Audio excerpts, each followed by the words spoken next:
I just want to welcome you again officially.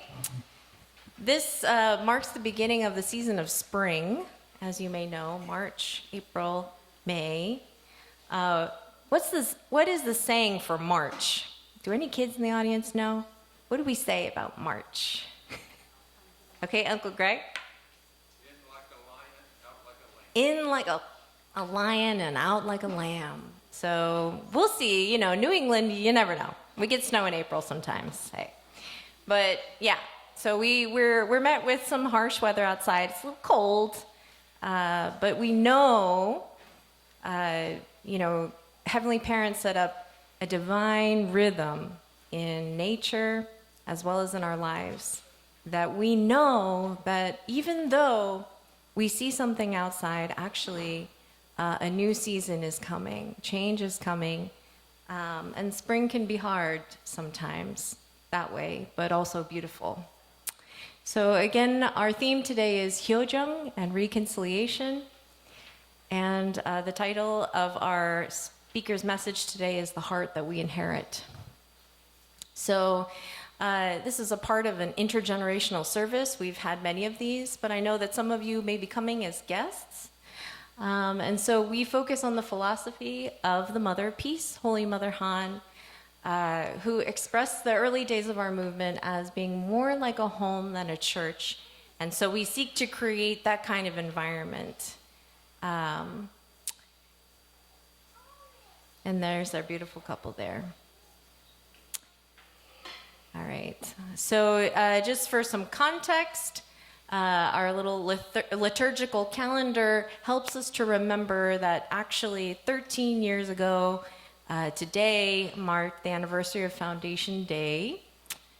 Also, this time in March was the coronation ceremony of the Kingship of God. Hyojeong Moon's passing to the spiritual world this month. We also, from the Christian calendar, are in the season of Lent, which is a time of prayer and often letting go of something as we prepare for Easter. Also around the world, in the Muslim faith, they're practicing Ramadan, which is a time of prayer and fasting as well. And we're thinking about St. Patrick's Day, too.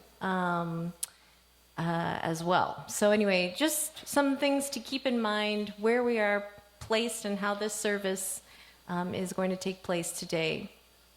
Anyway, we're also, we're shaking things up. We have, different, what do we call them? Horoscope signs on the table. Got my Cancers back there and my Capricorns over there.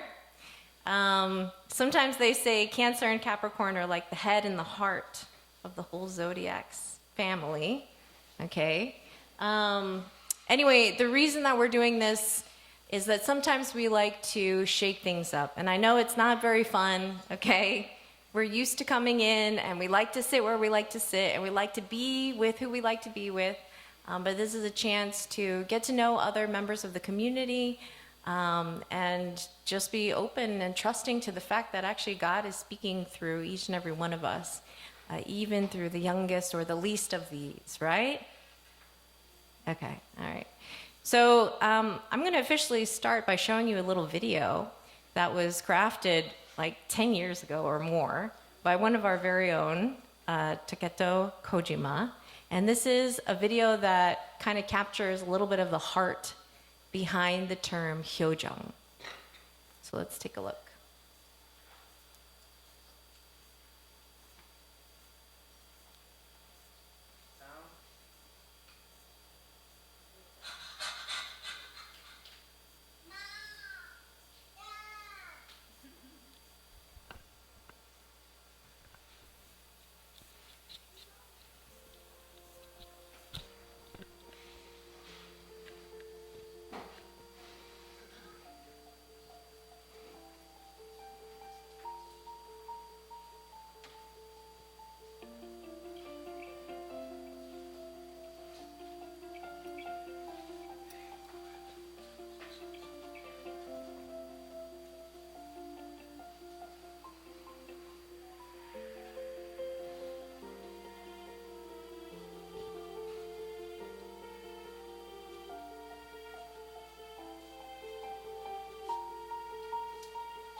Hello. So next we're gonna go into the family pledge. So everyone can rise up.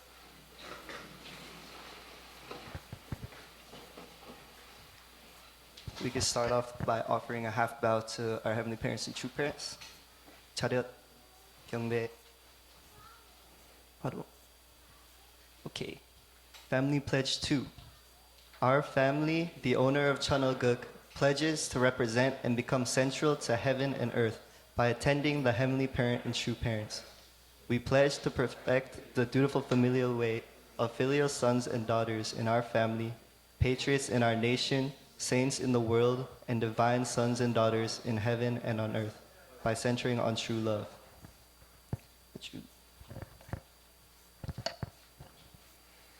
All right, you may please sit down. All this up and down, we're becoming, it's like the Catholic Church or something.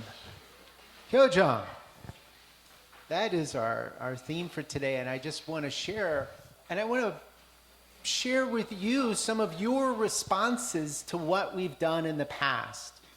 So, and part of this service is, part of the intergenerational service is about helping us respond visibly and materially in our lives to the messages, right? We are often very good at listening, but religion and faith requires us to respond. And this is like a training camp, a workshop, When we come here on Sundays, it's celebration, but it's also a chance to practice. When I go to the Chonchimwon, I often think about Hyojeong, who I listened to many times at Belvedere, heard at the Manhattan Center years ago. And when Hyojeong speaks to me, he says, be creative.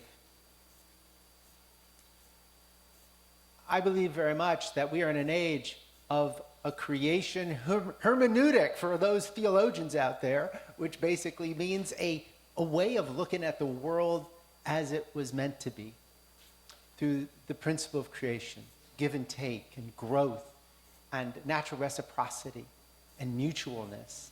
And those are the things we need to practice to build the kingdom. So I wanted to share, this is our theme, and this is one way. Hyojeong, because of the Chinese characters, and Mother coined this term, has many ways of interpreting it. And you know what they say? A picture is worth 1,000 words. So part of the challenge today, or part of the opportunity, is we were inviting all of you kids out there, and all of us are kids, to make a picture today that says to you what you feel Hyojeong looks like. So this is another way of thinking about Hyojeong. And when as artists, that metaphors and, Jesus talked through parables because they are concrete images. Hyojeong, what is that? Well, it's a bridge. I see it as a kind of a feeling bridge of gratitude to our parents. And we connect to our parents, and in that bridge, we understand them, and we want together to build a culture and a world of heart. We understand our parents' heart, and we want to share that. So it's much deeper than filial piety even. And although I feel like Takuto's video really was about Hyojeong. So that's what we're going to do today. We're going to do a drawing. And after we hear our message from Hector, we're going to have some intentional time for you to do some drawing. And if you don't feel like drawing, we have a writing activity. And then we want to give people the opportunity to share those things with each other. So this idea of Hyojeong starts to sink deep into our souls. And I do want to say, kids, and Aliol, you're on top of it, man. He must have read the schedule. Because we invite you, the stuff is on your table already. And as we go through this, we want to invite our children to begin whenever they feel they need to. There's a folder of different kinds of paper. And one of the kinds of paper in here is a watercolor paper. Now you look on the table and go, well, there's no paint. But these watercolor pencils, you can draw with them, and then you can take one of the brushes, and in the other vase, there's some water. And all it takes is a little bit of water, and you can start moving the colors around. So it's kind of a clean way of painting here. So kids, if that's what you feel like you need to do to stay focused and stay here and be a part of this big family, please go ahead and do that. I wanted to share just a couple of photographs. Actually, if we could turn the lights down, it would be even better. This is what you did back in November in our creative craft activity, and you wrote the leaves. Do you remember this? Yeah. So the tree became my Christmas tree at my house. It had to go somewhere. You know, Mrs. Keiss doesn't want us leaving too much stuff around. So I, just like a week ago, finally shed all the leaves off the tree. Many had blown away. Some of you had taken yours, I think. And I just thought, I was looking through pictures I've taken, and I just thought, wow, this is the bridge of gratitude. This is very much part of that Hyojeong experience. And we have to remember that gratitude begins with paying attention, just noticing things around us, the goodness, the beauty, and the grace. We have grace to give, and there's much grace to receive. And let us express that grace. This is a great picture. This is Alyo. He's actually trying to read one of the leaves. So that inspired me to lay all the leaves out so that you could look at some of them. I love this one, the trash truck. Somebody's grateful for the trash truck. Again, most of these are unsigned, and some of them just, you know, their names. Like, I'm so thankful for, you know, Takayoshi.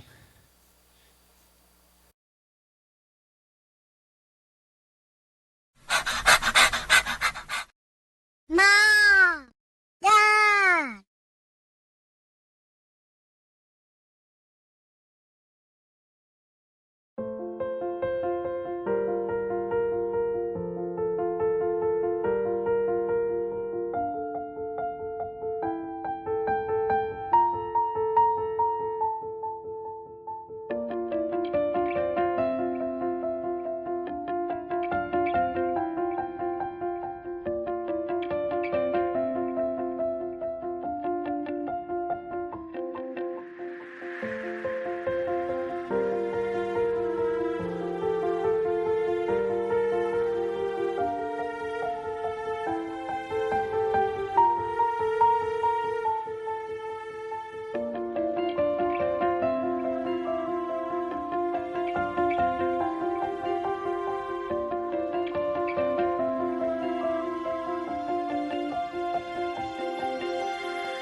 I would like to invite up Hector, our mystery man, to share his story.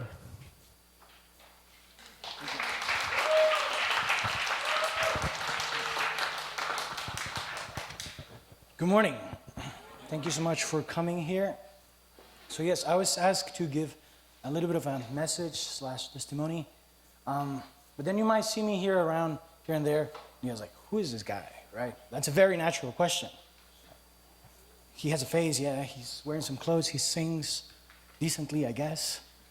And then you're like, who is this guy, right? So just a short introduction of myself, some intel. I'm watching a spy shows recently. So, full name, Hector Daniel Barrantes Pineda. So, some people think it's a long name. I'm pretty used to that kind of length. Some people has even longer names, so. But yeah, also known as Mr. B, but only for my students, so not out of working hours, thank you. Date of birth classified. We didn't got everything, sorry. Birthplace, Costa Rica. I was born and raised in Costa Rica, so my first language is Spanish, and my second one is English. Generation, second gen. I was born into this movement. My parents got blessed matched by true parents, and blessed in 1992. Yes. And then my family is a family of 6. I'm the second son and the third child out of 4. Okay, and of course, food. Food is love, right? So some of my likes, spicy food, but not too spicy. Yes, we have to be healthy. Okay, so that's the intel. That's what you have so far. So far. Okay, so this is the most updated and maybe one of the only 1 or 2 family photos that my whole family has taken together. We don't like to in Costa Rica has a culture of pura vida, pure life, which is kind of like chill out, relax. We have summer weather or spring weather throughout the whole year, so we are not experiencing snow at all. So we don't worry about, okay, the food and this or that. We have bananas, they grow up like too much. We have to actually cut them down because they keep growing. So because of that, we're very, very based on inspiration. So even though this photo is, this is the laser? What is the laser? Okay, we have no laser, no problem. So this photo is at my sister's, when my younger sister was getting blessed last year. So this is in Korea. So, okay, let's go up. Okay, this is the pointer. So, this is my father and my mother, right? This is my older brother and his wife. They got blessed on the same year as my wife, my beautiful wife, and me on 2023.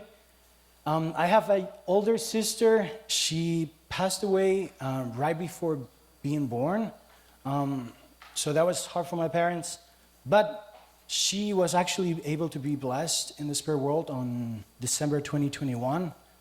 There was an event for many second generation who passed away early or young and couldn't get blessed. So she got blessed with a brother from Brazil. And then my younger sister and her husband from Uruguay. So my sister lives in Uruguay, down there in the south. My brother lives with my parents in Costa Rica, and I am here, a little bit more up north. Okay, so that's a little bit of my family. And now, a little bit of my American family. Of course, all of you guys, yes. But the family that welcomed me here in America, my wife's family, my beloved in-laws. So there is Elizabeth on the left. The older brother is William on the right, and the middle brother is Lincoln. And then William's wife, Jungxing, and the newest addition to the family, the most handsome of all, Teddy. And then Lincoln's wife, Sharon, and their 2 kids, Rosie and Jacob. And this was a photo taken during, when we were celebrating Mother's Day. That's why the picture of our grandmothers. Yes. So you can see a little bit more organized, more neat, right? Yes, but still, family is family. We love them. Okay, so this is a little bit of the photos of my own family. Now, transitioning a little bit about the message. So, the heart we inherit.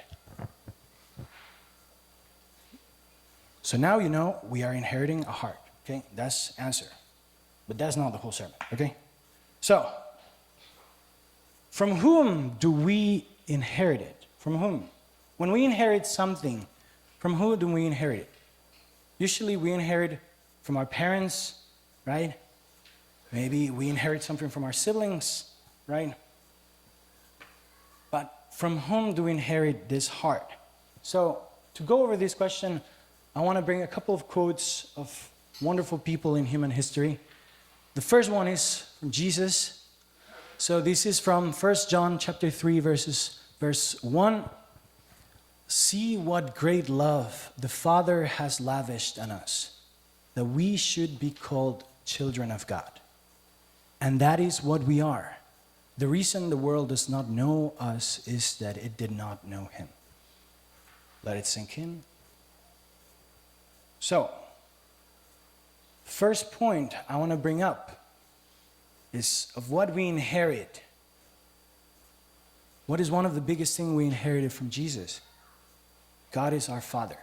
God is our parent, right? We are God's children. Every one of you is God's children.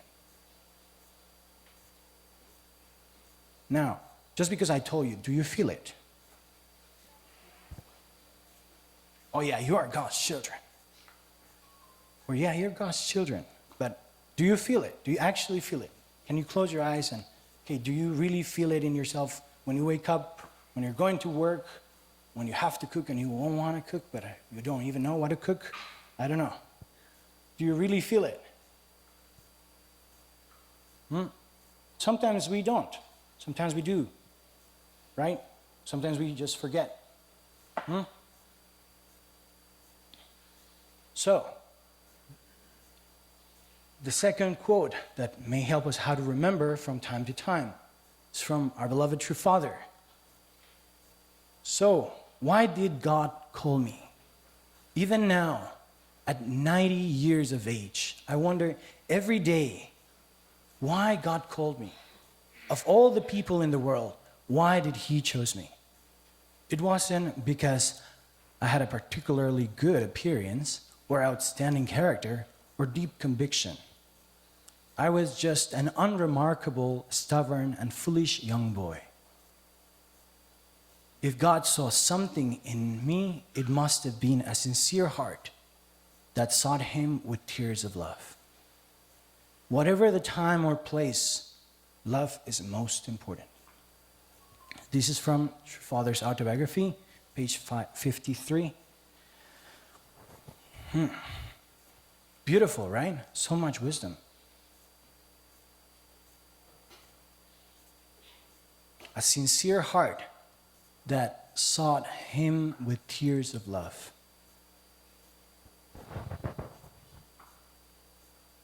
Now, just because someone tells you you should have a sincere heart to search for God, you're not just going to do it again, right? I am a little bit of a rebel. I was the second one in my family, so even when my parents told me something, I would try it the other way around and then come back later, say you were right. Okay? So, again, a sincere heart, right? We shouldn't forget how someone as amazing as true Father, who did so many things, even after doing all that, is wondering, why did God call me? Why? Why did God call each one of you to come today, to be part of this movement, to be part of this family? Why? Might be a similar answer, might be slightly different. I don't know. So, now I want to share a little bit about my own story. Okay? Too many quotes, maybe. I'm not much of a reader. I enjoy something. But yeah. So, okay. So I want to share a little bit about how I was able to find a little bit of my own faith and how did I learn to connect with my parents. So, you saw the photos, right? That's in a happy moment, right? But a hard year in my life was when I was between 13 and 14 years old. I was, 13, 14 years old, and like 8th grade or so. And at the beginning of the year, early January, my grandmother was diagnosed with cancer. We went on a nice, from my father's side, we went on a nice vacation all together, all the three. My father has there are three in total, and their kids. So we went all on vacation with my grandmother. She was even suspecting what is going on. You guys never hang in together after each one have their kids. What's happening, right? They didn't want it to tell. The doctor told my uncles before telling even my grandmother. That's how they went over it. So that's why they decided to do that. Of course, as I was a kid, I had no idea what's going on.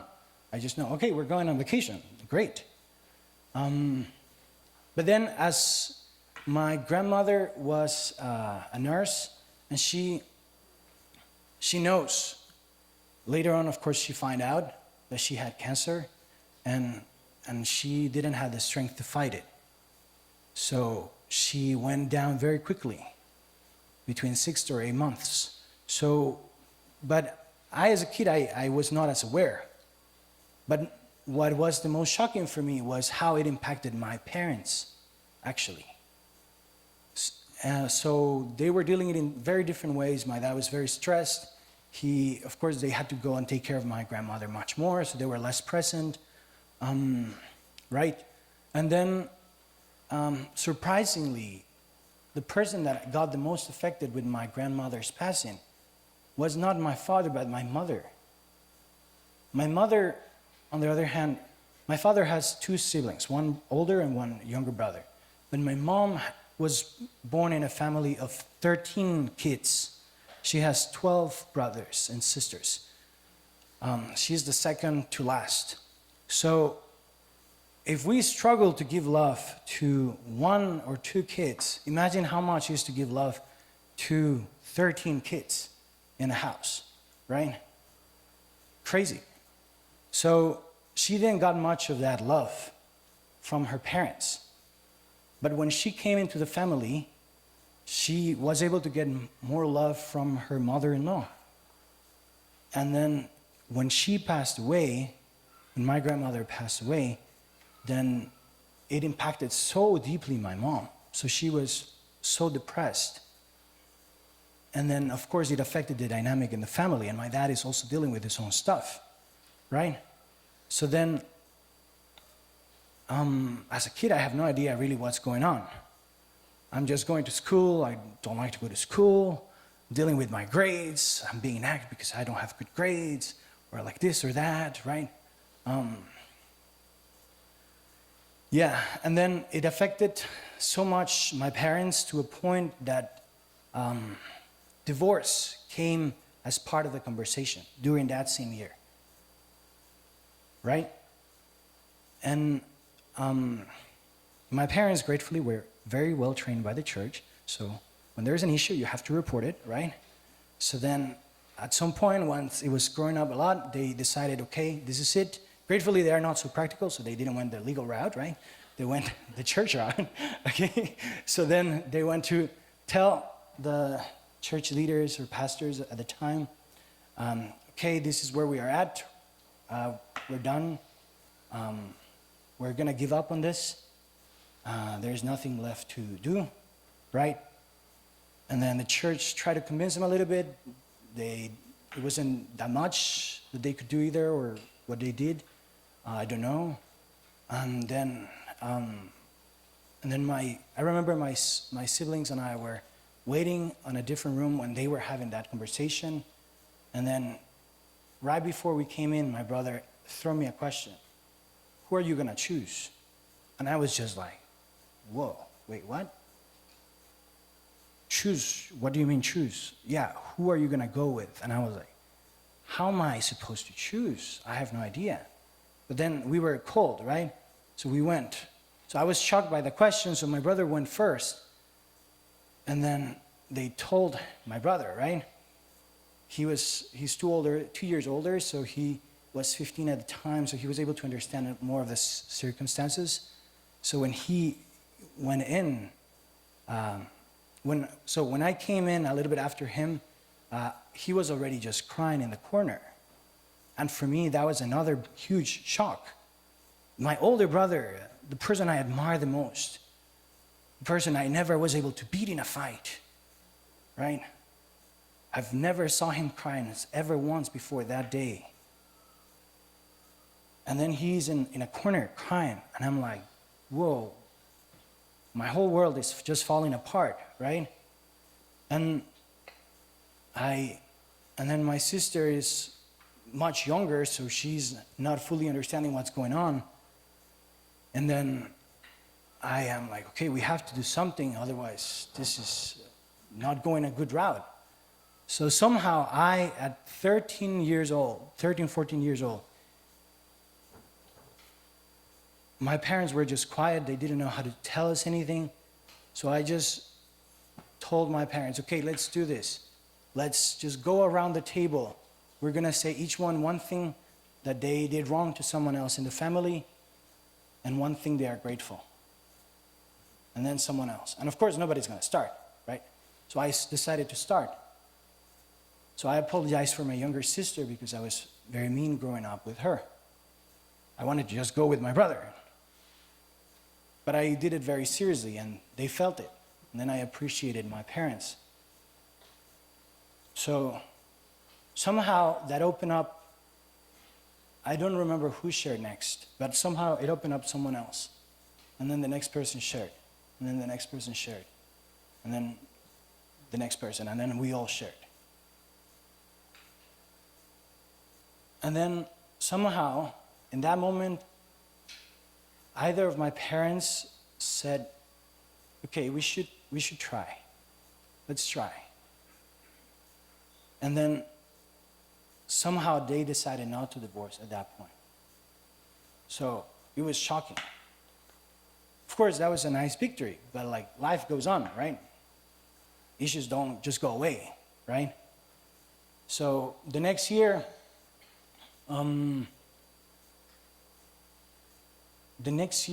we tried to be a little bit more intentional. Especially my father was really into hundoke. He's like, okay, we got to do hundoke. If there's no words, there's no substance, so we got to do it.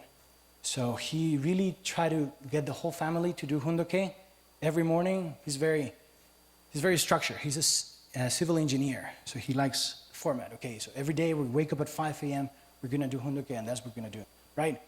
Of course, we're little kids. We're not just going to want to wake up.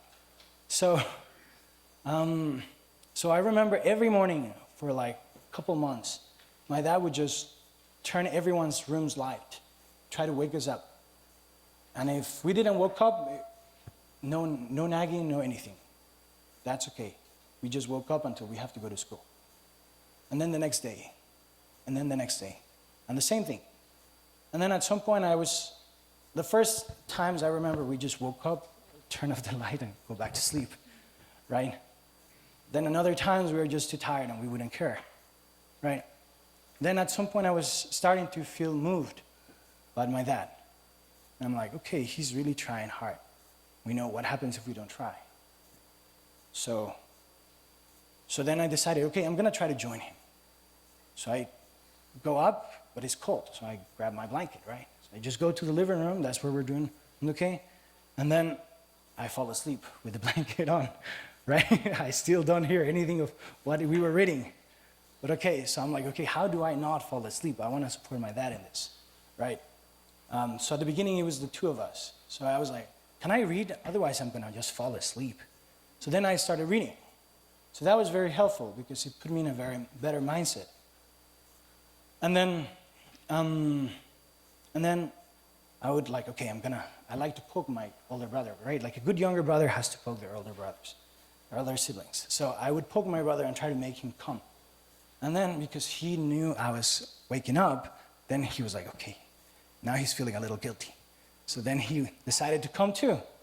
And then my younger sister too. And then some days we would bring hundoke to my mom because she was still going through all the emotional stuff. So we would just do hundoke in the bed with my mom sleeping next to us. And then at some point she also started coming as well, right? Little by little. But of course the problems don't just fly away because we read the scriptures, because we connect with your parents a little bit. No, life still is going on, right? So sadly, my parents, because of that thing that happened with the divorce when I was 13, 14, then sadly, they started to develop a interesting relationship. Both of my parents were matched by two parents, and they are both Costa Rican. So growing up, I didn't feel much like a second gen because there's not an interesting mix of like Korean, Japanese, or like all the other BCs are like, okay, half Costa Rican, half Brazilian, or something else, I don't know. So we were, and then I go to school, there's no other second generation in my high school, and everyone else is Costa Rican, Costa Rican. So I don't feel that much big difference growing up. But then my parents, with their issues, keeps coming up, right? And then whenever there's an explosion between my parents, then even though they speak the same language, they just couldn't understand what each other is saying. They're looking at the problem from different perspectives. So then between my siblings and I, we started to become the translators for my parents of like, okay, let's sit in the living room. Okay, Dad, what Mom is trying to say is, and then you try to put it in words that he can understand better. We're like, no, Mom, Dad is not trying to be mean. What he's trying to say is this or that, right? So we started doing that. So it was sort of working, but of course, each one would get emotionally tired of the siblings having to be the mediator of my parents' argument, right? So we would start like switching. Okay, I don't have the energy. It's your turn, bro. Like, the sister is the one that is most mad at them this time, so she's the one that is gonna do it. So that's how we started doing it. And that actually developed our friendship or our siblinghood between the three of us. So, but even though it's sort of working, I think little by little I started just developing some resentment towards my parents because it's like, okay, look at all the effort we're doing, right? It seems like we are trying to translate, but you should start to try to understand each other, right? Things like that. So that resentment was starting to build up, right? And even though I grew up in this movement, even though I knew these beautiful words from True Father, Jesus, they just didn't felt. I didn't feel them. And then at some point when I was dealing with these feelings, I heard from True Mother about Hyojeong. And the first time, right, Hyojeong is filial heart, right? Is serving at your parents willingly, not because you have to or you should to, right? And then how do you expand that love to other people, right? So when I heard it, it just, of course, I'm building this resentment. It's just gonna go against what I'm feeling, right? So then it put me in an interesting situation that I felt I had to reflect. So I was just thinking constantly on the topic. And one day I just thought, well, I am a child, yes, but my parents were also children. How was their families? What is the environment that they grew up in? And I saw my mom, wow, she's really the black sheep of all the 13 siblings. They all treat my mom, even before the church, she was the black sheep of the family. There was only 2 other sisters in her family, and then all the others were brothers doing their own thing. And then the 2 sisters would go against her, right? And then the mom is just cooking for the whole family. Imagine how much food she has to make every day, right? And the dad is working to keep the family. So then they don't have time to deal with this emotional stuff that the kids are going through. So then I realized, wow, she grew up in a much harder environment. And my dad also. Both of her brothers are doctors, and the family is more into medical things. And then they were like, oh yeah, these are the gold stars, right? And my dad is like, okay, engineer, and then it's okay, not too bad. And then also, now it's in the movement, okay, right? They were very against. So hearing where they come, understanding more where my parents come from, made me think, wow, they went through all that, and still they chose to come into the movement, put in a lot of effort, right? Just being part of the movement is not that easy either. And then they decided to stay and try to build a better family. Of course, it's not perfect still, but they are trying, right? And they are trying. And somehow that just moved me. And just remembering the little details that they did here and there, right? My mom taking me to the doctors whenever I was sick. My dad trying to push us to do more leisure activities, going to choir, going to taekwondo or other things, right?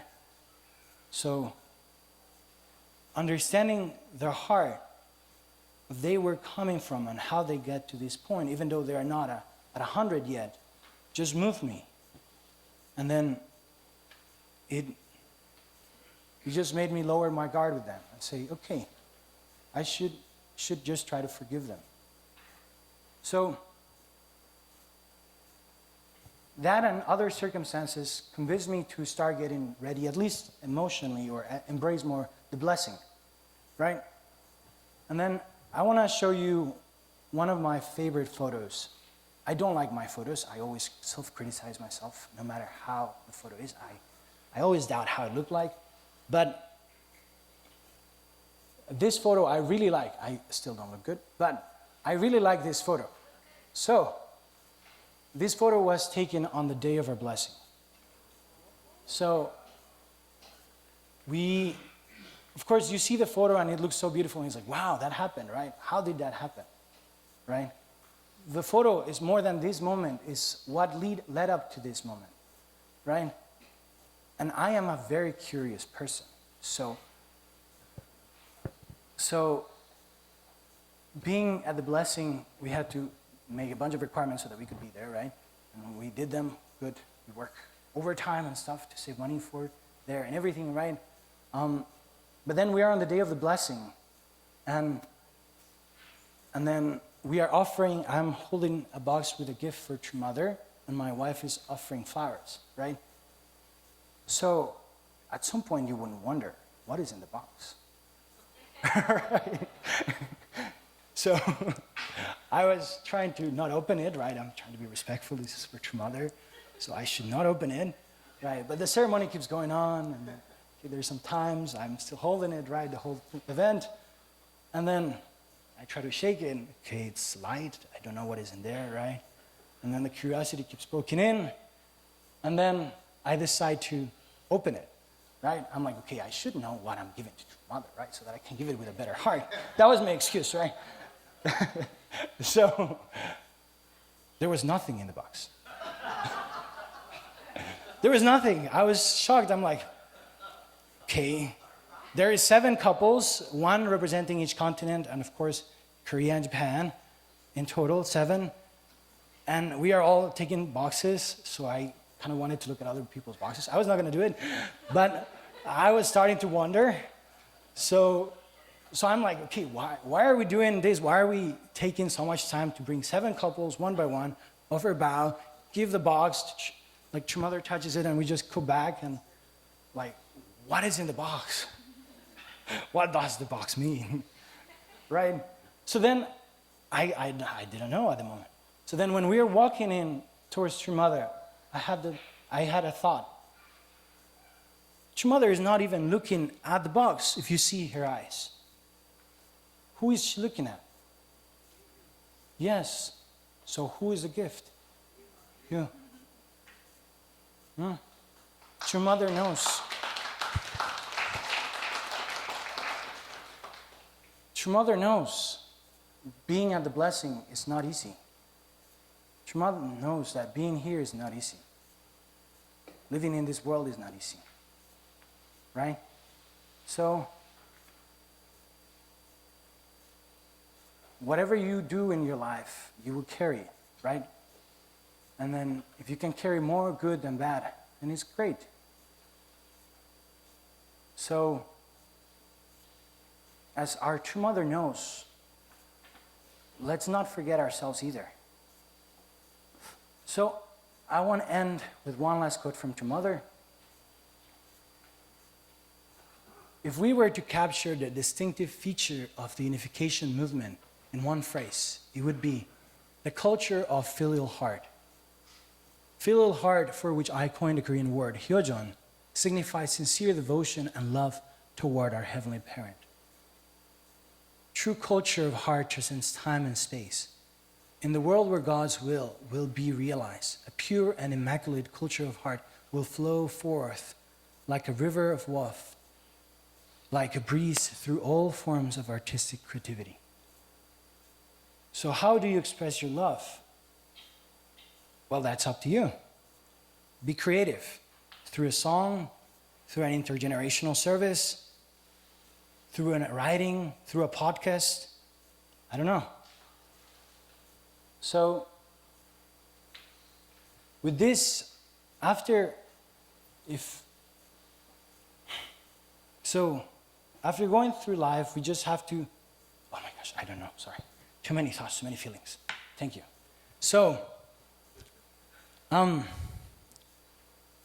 yes, True Mother is encapsulating both Jesus' heart of God is our parent, and then what a sincere heart can do from True Father. So even though she is where she is right now, even though where we are right now, we have to always try to, just even a little bit, try to give joy to our parents. Okay? Just like Hyojeong when he was carrying True Mother there. Okay? Thank you.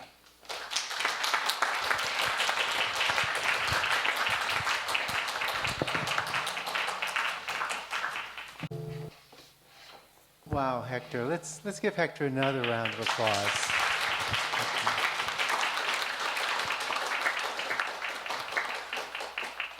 Right, so that's a lot of food for thought, a lot of inspiration. So let's put that inspiration to a little bit of expression. So we came up with 2 tasks or opportunities. Okay, this is not a burden. We don't want to force anyone to do anything they don't want to do. That's not creativity. But what we want to do is offer 15 minutes of an art workshop. And if you look at the materials on your table, find a piece of paper that you want to work with. Hyojeong, what does it look like to you? The second opportunity, for some of you who don't really feel like that's your thing, we challenge you, or we offer you this opportunity of writing a letter. Write a letter to one of your parents. Write a letter to a meaningful aunt or uncle who has had a parental-like influence in your life, perhaps. What would you want to say to them?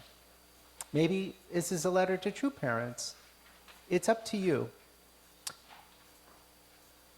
Express yourself. A picture is worth 1,000 words. In a picture, take some markers. We've got some gel pens. They're brand new. There's crayons. There are the watercolor markers. Or take a piece of paper out and write something down. And you can keep it if you like.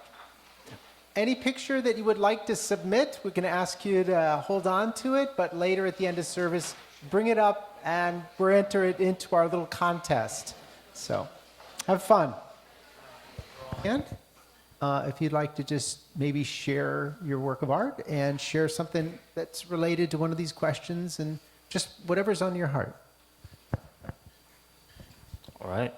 Oh, got a hand.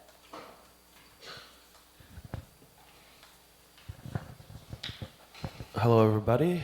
So, as I was thanking my grandma, I figured, I'll thank her because I saw that she came and visited us recently, and she had grown up in communist Poland, and she was telling us how hard it was after World War II to get basic necessities. There was bread lines, and you'd had to stand on the line for 4 or 5 hours just to get some basic food. While I was thinking of that, I thought to think of all the things that your ancestors had done through their entire lives and how that adds up to you being here today. All those actions, all those sacrifices, all those people tilling their fields and building their homes, and just the insane amount of effort it took for you to be alive here today, and how I can't take that for granted. I have to think, I have to give some kind of thanks to the heavenly realm and to God for giving these hundreds of generations of people who, you know, bled and died, even some of them, for them to allow us to be here today. So that, I was surprised by that. A thought just popped into my head. It's like a realization I've never had before. Thank you. I don't know if my ancestors have suffered that much, but it really is a deep realization. I think how much investments have been poured in. It's crazy. Yeah. Is there anyone else that would like to share? Yeah. Oh, saw that hand first. So, hello everyone. I know you guys don't know me, so myself Janvi, and I'm from India, and I'm here for the first time. So, I certainly wanted to share. So I might cry, so I'm so sorry, but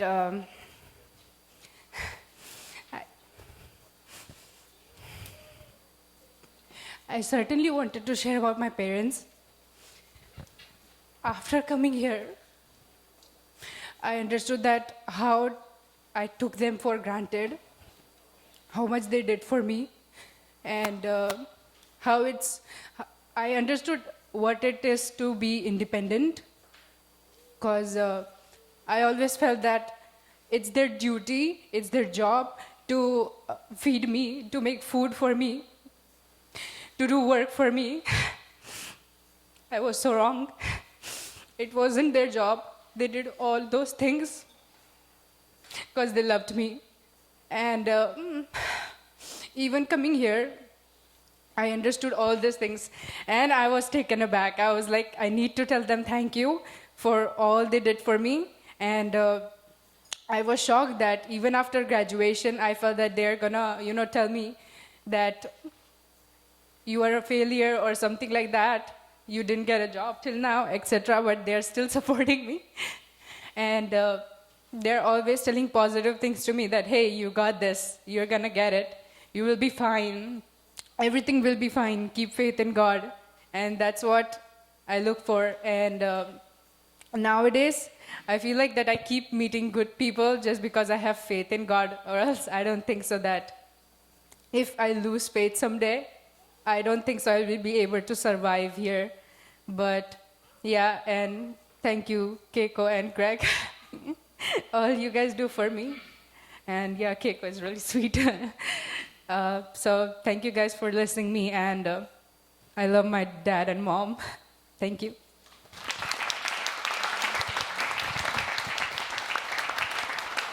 Okay, so she live in a house a couple of months now, and she just graduated from Fairfield University, and anyway, very smart girl. I saw her resume. I can't understand what she's talking about, all this computer stuff, data analysis and stuff. But anyway, she's so nice girl.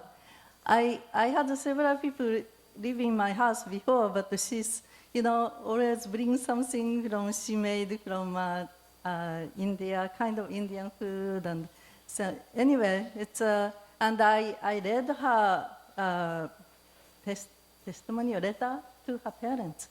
It's quite amazing. I understand why she's that way, because of her parents, the way the parents raised her. And so anyway, just I want to. Thank you, John V. Thank you, Keiko.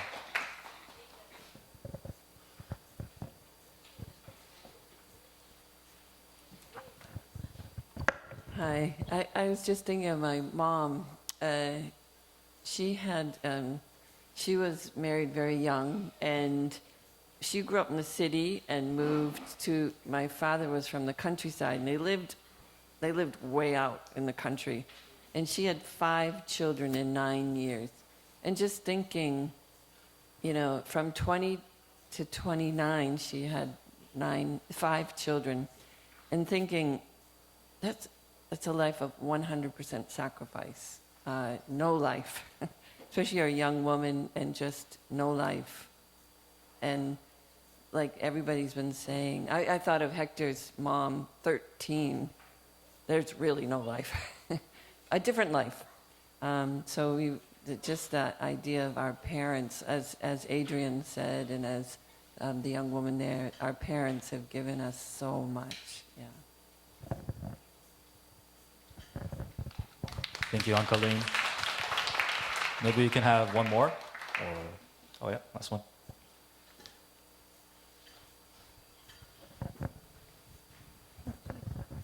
Thank you. Hi, everyone. Today is 13 days of the first month of the calendar year, and I've been doing the devotion for 13 days from the day of the first day of the lunar calendar until today, and really feel closer to Mother. And I draw the picture, I'm not a good, of the clay, and every night we pray the Amonim Hangkun Hapsosok. It means please return to the Paris soon. So I really feel that this is what my thinking about Hyojeong, and the way that Mother put everything, HJ for everything in Korea, in Chongpyeong. So in the beginning, it kind of annoying, but when understanding the words and how much she dedicated her life for God, despite all the difficulties that she went through, she never gave up. At age of 17, that she promised that she will liberate the suffering of God in her lifetime. And as we know that she's not young anymore, it's still a long way to go, that I really feel like today I would like to honor to her. And in Korea, March 1st is the day of the independence in 1919, that young people lost their life for the independence, especially the Yu Kwon-soo, the person at only 17 or 16, that she gave her life for the country. And this is an amazing day that hope that something happen with our Holy Mother Han that can liberate and go back to where she belongs, in the Paris. Thank you.